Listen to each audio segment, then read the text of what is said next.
حبايبنا عاملين ايه؟ نتمنى تكون بخير وبصحة وبسلام. انا عبد مسعد وده كورس الخرايط. ان شاء الله النهارده تلاقيه معاك في قارة افريقيا. يلا بينا يا معلم، زي ما عودتك امسك قلمك والخريطة الصماء بتاعتك ويلا بينا يا باشا. طبعا انت لو اول مرة تتفرج عليا عايز منك حاجتين: جومة وقلم رصاص. طبعا تالت حاجة الخريطة بتاعتك الصماء. مستر اجيبها منين؟ موجودة في كل حتة، على جوجل، على الفيس، كل اي حد، اي طالب، اي مدرس خدها منه، خدها مني يا عم لو عايز. طيب اول حاجة يلا بينا بنحددها يا مستر. اول حاجة اكتب كده على جنب الحدود. اول حاجة نحددها هي الحدود بتاعت القارة. تاني حاجة المضايق، والتالتة الجزر واشباه الجزر لو في حدود، مضايق، جزر. بعد كده الجبال، بعد كده الهضاب، بعد كده السهول، بعد كده دوائر العرض، دوائر العرض، بعد كده الأقاليم. طبعا احنا بنحدد الدوائر عشان على أساسها نحدد الأقاليم المناخية.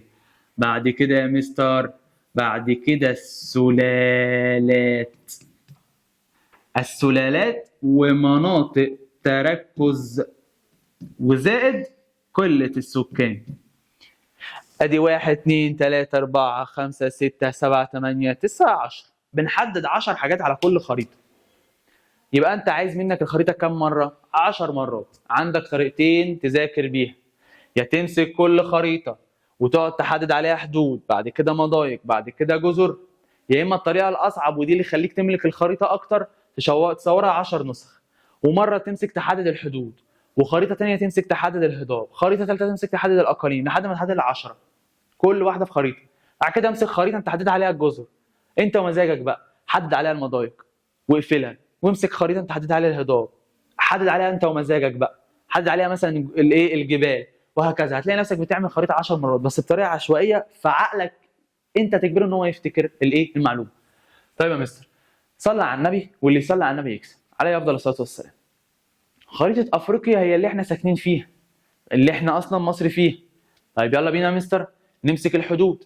قال لي عندي في شمال خريطه قاره افريقيا هنا البحر المتوسط. جميل، ده كده في الشمال. طب في الشرق، في الشرق كل ده كده اهو بالازرق، ده اسمه البحر الاحمر. يا سلام عليك يا واد يا احمر، يا سلام.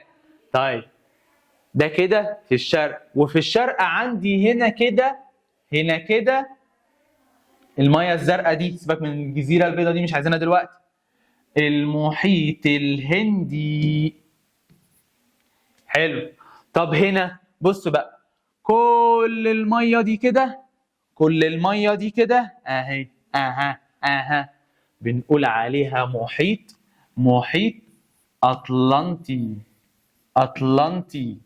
وقلت لك في فيديو بتاع كورس الخرايط بتاع اولى وثانيه وثالثه، قلت لك ان بيتقال عليه المحيط الاطلسي، المحيط الاطلسي. يعني لو قال لك اطلنطي تمام، طب لو قال لك اطلسي تمام، ماشي. اقفل بقى الباب على الكلام ده، اقفل بقى الباب على الكلام ده. قفلنا الباب على الاطلسي، وقفلنا الباب على الاحمر، قفلنا الباب على البحر المتوسط.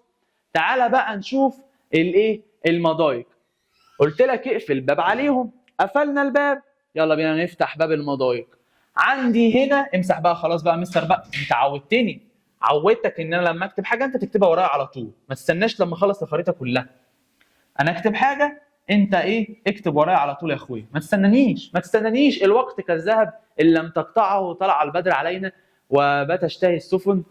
ويلا كمل معانا. عندك هنا مضيق اسمه مضيق باب المندب، مضيق باب المندب. حلو. احنا اتعودنا ان احنا نمسك الخريطه بنقعد نلف حواليها كده شبه العبط. يلا بينا يا مستر. هوب، اقف هنا، اقف هنا. خليج اسمه موزمبيق. ايه؟ موزمبيق. ده خليج اسمه موزمبيق بين قاره افريقيا هنا ايه، وجزيره اسمها جزيره مدغشقر، هناخدها دلوقتي. حلو. هبلا هبلا هبلا هبلا هل بل بل بل. يا مستر مفيش، لا تعالى تعالى هنا في اهو مضيق اسمه جبل طارق. يا سلام على حلاوتك يا استاذ. الله اكبر، صلى على النبي. مستر 3 مضايق بس؟ 3 مضايق بس؟ 3 مضايق بس يا عم، قلنا طيب كده حددنا الحدود، حددنا المضايق، كده حددنا الحدود، حددنا المضايق. يلا بينا على الجزر، يلا بينا على الجزر، يلا بينا على فينا نولع فينا، يلا بينا على بيتنا. تعالى يا باشا، احنا اتعبطنا خلاص، ده احنا هنتجنن. اتقل اقسم بالله، قلت لك هي سنه كمان وهتلاقيني جنيت. مره اكلم الشاشه، مره اقعد اغني اغاني مش معروف، مره اقول. خليك معايا بس لوقتك الذهب، اسمع. تعالى نشوف الجزر يا روح قلبي، تعالى نشوف الجزر يا ولد. بص يا معلم، شفت الحته البيضاء اللي قلت لك عليها هسيبها دي على جنب؟ دي اسمها جزيره مدغشقر. مدغشقر يا ابني، مش عايز تتكتب عدل ليه؟ ما تنجز اهي. بص لما بنتعصب عليها تسمع الكلام. مدغشقر. حلو. بص بقى، اكيد انت شايف، بص معايا والله العظيم، هي تفتوفه صغيره هنا كده، هنا التفاتيف دي والله بجد اكيد باينه عنك ان شاء الله، باذن الله باينه عنك. التفاتيف دي اسمها جزر القمر. وانت في ثانيه اعدادي كان بيقعد يقول لك دوله جزر القمر تقع باكملها في المحيط الهندي جنوب خط الاستواء، وعملنا عليها حكايه. فدي دوله ايه؟ جزر القمر. حاجه ثانيه يا استاذ، حاجه ثانيه يا استاذ. لا خلصنا، هروح قلب الاستاذ. تعالى روح قلبي ناخد الايه؟ الجبال. شوف قلت لك خريطه في اللذيذ، اقسم بالله. بابا الجبال يا حبيب قلبي، الجبال عندي في الشمال، اقصى شمال القاره، جبال اطلس. حلو حلو يا واد يا حلو. اطلس. خد يمين، خد يمين عند البحر الاحمر، جبال البحر الاحمر. سبحانه عند البحر الاحمر، جبال البحر الاحمر. فاضل لي 3 جبال صغننين خالص. بص بقى، بص. تعالى هنا كده شويه عند الكيرف ده، عند الكيرف ده اعمل نقطه ونقطه. يا مستر انت هتهزر؟ والله ما بهزر. كينيا وكلامنجارو، بجد والله، كينيا وكلامنجارو. طيب فاضل لي جبل إتم، كل طلبه الجمهوريه كلها بتنسى اسمه. عند هنا كده اسمه، بص بقى، بص استهجاه واحده واحده.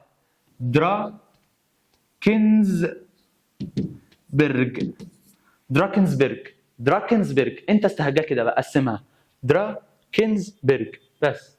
حلوه كده يا مستر؟ جميل كده الهضاب، كده اسف الايه؟ الجبال. تعال نخش على الايه؟ المعلم اخوك وحبيبك الهضاب.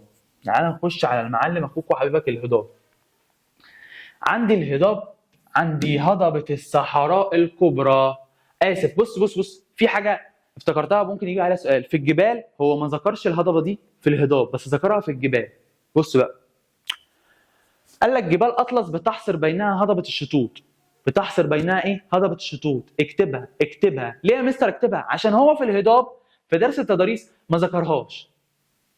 هو صايع، لو جاب عليها سؤال احييه وابقى انا اصيع منه، عشان قلت لك عليها. 5 عليك يا معلم. يلا بينا ايه؟ الهضاب. عندي هنا كده هضبه اسمها هضبه الصحراء الكبرى. هضبه الصحراء الكبرى. تعالى بقى ال3 هضاب اللي جايين دول عايزين منك تركيز صغير وهتحفظهم. بص يا معلم، شفت الخط ده؟ امشي عليه، اعمل لي خط كده وامشي عليه اهو كده، وزنق 3 هضاب. يا مستر ايه اللي تقلب دي؟ والله باظ. هنا كده هضبه اسمها الحبشه. الحبشه هي هضبه اثيوبيا. ماشي. تحتيها هضبه اسمها الاستوائيه، بيقول لك تقع في وسط القاره اهو، وسط القاره. شفت؟ طيب. وهضبه جنوب افريقيا، في الجزء ده. ماشي يا مستر، يبقى حددنا كده الايه؟ الهضاب. خلصت الهضاب. ماشي يلا بينا. ماشي يا معلم، معلش عشان ايه؟ الكاميرا فصلت، تعبت مننا يا عيني. احنا متهيالي ده تاني فيديو الكاميرا تفصل فينا. هي خلاص يا عيني بتعيط مني. انا هريها تصوير النهارده، كله عشانك، كله لاجلك. يلا يا معلم، خلصنا الهضاب يا مستر، خلصنا كل حاجه، فاضل لنا الايه؟ السهول. ايه السهول؟ طبعا هي السهول الساحليه، هي البحار بتاعتك، بحر متوسط، بحر احمر، ومحيطات، محيط هندي، محيط اطلنطي. حلوه يا مستر. تعالى بقى نشوف ايه الحاجات الغريبه شويه. عندي سهل هنا كده، وانت عارفه، سهل انت عارفه، تبقى عبيط لو ما عرفتوش. كده اهو ينزل بينه بقى ايه؟ منابع نهر الايه؟ النيل. ده نهر النيل، سهل نهر النيل. حلو. وعندك سهول صحراويه اسمها سهول كليتشو وسهول كالهاري. كل الكلام ده بيجيش عليه اسئله كتير، فاهم؟ مش قوي. طيب عندي في الحته دي كده الصحراء الكبرى، عشان لو جالك سهول الصحراء الكبرى. ماشي يا معلم. وفي سهول في كليتشو في ليبيا، مصر اخرها هنا، هي هتلاقيها هنا. ماشي يا مستر. يلا بينا بقى نحدد ايه اهمهم، وهي دوائر العرض. عندي دوائر العرض، دوائر العرض امشي من تحت لفوق. مستر ما تجيب من اول خط رئيسي خط الاستواء، يا عم امشي بس اسمع الكلام. خد خط وروح بيه اقسم جزيره مدغشقر، واكتب عليه الجدي، واكتب عليه الجدي. ماشي. وخد خط عند الكيرف ده وعدي، عدي وما تخافش، عدي يا ولا، واكتب عليه خط الاستواء، واكتب عليه خط الاستواء. كده خطين. مستر فاضل دايره. ايه؟ اسكت اسكت يا جدع، ما احنا عارفينها. تعالى هنا، تعالى هنا اهو، وعدي كده. مدار السرطان، مدار السرطان. حلو قوي يا مستر. كده حددنا دوائر العرض الرئيسيه. يا مسهل الحال، هانت اهي، هانت هانت، ما تقلقش. كلها قد ايه وتخش الامتحان؟ على حسب ما الفيديو ينزل لك، على حسب. بس هي خانت خلاص، انت في شهور الحمل دلوقتي. خانت كلها ايه شويه، وهتخش امتحان تولد تطلع تصوت يعني. يلا بينا الاقاليم يا معلم، يلا بينا يا الاقاليم يا معلم. بص يا معلم، مش احنا قلنا هنا بيعدي خط الاستواء؟ مستر وانت ليه دايما خط الاستواء؟ عشان اقول لك يا غبي يا متخلف ان في اقليم هنا كده اهو، كده وماشي كده قافل، قافل الاقليم الاستوائي وشبه الاستواء. يا عبيط، يا عبيط، فكرني اقول حاجه غلط. ماشي، انتوا عيال مش سالكه. طيب اقسم لي، اقسم لي، ما تقسمش، خليها ما تقسمش دلوقتي عشان ما تلخبطش. طيب مستر عندي كم اقليم؟ 5. حددنا 1، فاضل 4. تعال نحدد من الاسهل. البحر المتوسط هنا عند دول المغرب، والحته دي كده ادي البحر المتوسط، خلصت 2. اضرب اديله. طيب مستر مش كنت قايل لي هنا في هضبه اسمها هضبه الحبشه، ودي جزيره مدغشقر؟ الاثنين موسمي. يلا العب يا مستر، الصلاة على النبي، الصلاة على النبي، الصلاة على النبي. 1 2 3 3. خلصت يا معلم. فاضل لك معايا كام؟ 2. حلو. طيب مش احنا اتفقنا ان الصيني في شرق القارات؟ بص اهو هنا اهو، الصيني يا ولد، الصيني، الصيني هنا. طيب الصيني هنا، ركز معايا عشان ما اضرب حاجه، اضربك والله. ماشي. ادي 1 2 3 4، فاضل لك 1 معايا. ايه هو يا مستر؟ اتبقى ايه عندك في القاره؟ اتبقى ايه عندك في القاره يا علي؟ طبعا يا مستر حاجات كتير قوي. بص كل ده، كل ده كده اللي احنا ما حددناهوش، كله مداري حار. كله ايه؟ مداري حار. كله ايه؟ مداري حار. كله يا علي مداري حار يا مستر. ماشي خلاص. يلا بينا يا مستر نخش في اللي بعده. شفت انا بحاول اسهل لك الموضوع ازاي؟ انت بقى ما تصعبوش على نفسك، انت بقى ما تصعبوش على نفسك. تعالى بعد ما خلصنا، ادي خلصنا اهداف سهول دوائر عرض اقاليم، يلا بينا السلالات. بص بقى السلالات دي بقى عايز حد رايق كده، تقعد بقى ايه تمخمخ لي دماغك واحده واحده، واحده واحده. بص يا معلم، معلش يا مستر شيل الخط ده، اقسم. ليه يا مستر؟ اقسم ومالكش دعوه، اقسم بس. ماشي. طيب تعالى من اول هنا كده، خد خط واكسره وامشي. ماشي يا مستر. وبعدين كل ده، كل ده يا ساتر يا رب، كل ده زنوج، كل ده زنوج، وده ينتمي معاهم زنوج. ماشي يا مستر. والحته اللي انت قسمتها لي وسبتها لي مغول. مغول ماشي، مغول زنوج زنوج مغول. ماشي مستر. والباقي يا مستر اللي هو من هنا كده اهون. ايوه يا استاذ، ايوه. قوقازيون. شفت الدنيا في اللذيذ. مستر بص بقى، لو حب يرخم عليك في حته هنا كده بالظبط، لما انت تقفل على القاره هتسيب حته هنا وحته هنا. الاتنين دول قوقازيون. ماشي يا مستر. ده لو حب يرخم عليك وافتكر القطمه اللي انا قطمتها هنا زنوج فوق مغول، تحت زنوج فوق مغول، وتحت زنوج فوق مغول. كده خلصنا ادي دوائر اقاليم سلالات.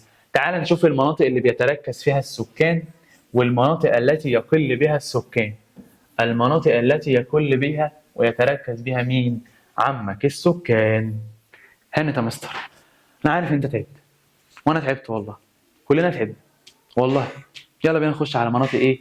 تركز وقلة السكان. قال لك بيتركزوا عند وادي نهر النيل. حلو يا مستر. وبعدين بيتركزوا عند وادي نهر النيل. حلو ماشي معاك. وايه تاني؟ يلا يا مستر. بعد ما قلنا نهر النيل بيتركزوا هنا، قال لك بيتركز في المناطق الساحليه. زي يعني سواحل يا مستر كل السواحل؟ لا، عند سواحل دول المغرب وسواحل البحر المتوسط بيتركزوا في المنطقتين دول. وسواحل جنوب افريقيا. خلي بالك احنا الحته دي حددنا فيها 3 حاجات كتير قوي. مناطق تركز تلاقي، سلالات تلاقي، اقاليم تلاقي، جبال دراكنسبرج تلاقي. خلي بالك قوي من الحته دي وركز عليها قوي. طيب كده مناطق تركز السكان. طيب المناطق اللي بتقل فيها السكان، طبعا انت عارف المناطق اللي بتقل فيها السكان يا اما مناطق جبليه هضبيه، اللهم صل محمد، صحراويه. طيب بما ان اصلا المنطقه دي كلها صحراء، فمن ضمن المناطق اللي بيقل فيها السكان. مستر ما انت قلت لي وادي النيل، ما هو حدد لك بالظبط. هم بيقلوا في كل ده ما عدا في وادي النيل بيتركزوا فيه تركز سكاني كبير قوي. حلو ماشي. فاضل لي كمان واحده عند هضبه جنوب افريقيا. بيقل تركز السكان. يبقى كده مستر خلصنا. يا حبيب قلبي خلصنا. كده خلصنا قارة افريقيا بكل ما فيها. وانا اتمنى من كل قلبي بعد التعب ده كله تكون انت ماشي معايا خطوة وسمعت كلامي. يا اما صورت الخريطة 2 3 على الاقل، يا اما صورتها 5 مرات او 10 مرات زي ما تحب. المهم عندي يا ابني ان انت تذاكر. احنا كلنا كمدرسين بنتعب عشانك انت. اقسم لك بالله كم وجع الظهر بتاع المدرسين ورقبتهم، وانا اصحابي ليا مدرسين بيموتوا من كتر الوقفه. بس كله يهون عشان يشوف منك كلمه حلوه، يشوف منك تبقى مبسوط وبتقول له مستر انا مبسوط وانا فهمت وانا جبت درجه كويسه في اخر السنه. كلنا بنتعب عشان نستنى رد الفعل ده. فاتمنى ان انت ما تخذلناش وما تخيبش ظننا فيك، ان انت ما تذاكرش وما تقدرش المجهود اللي احنا كمدرسين واخواتي مدرسين بنعمله عشانك. فاشوفك على خير. اخوك وحبيبك عبد موسى.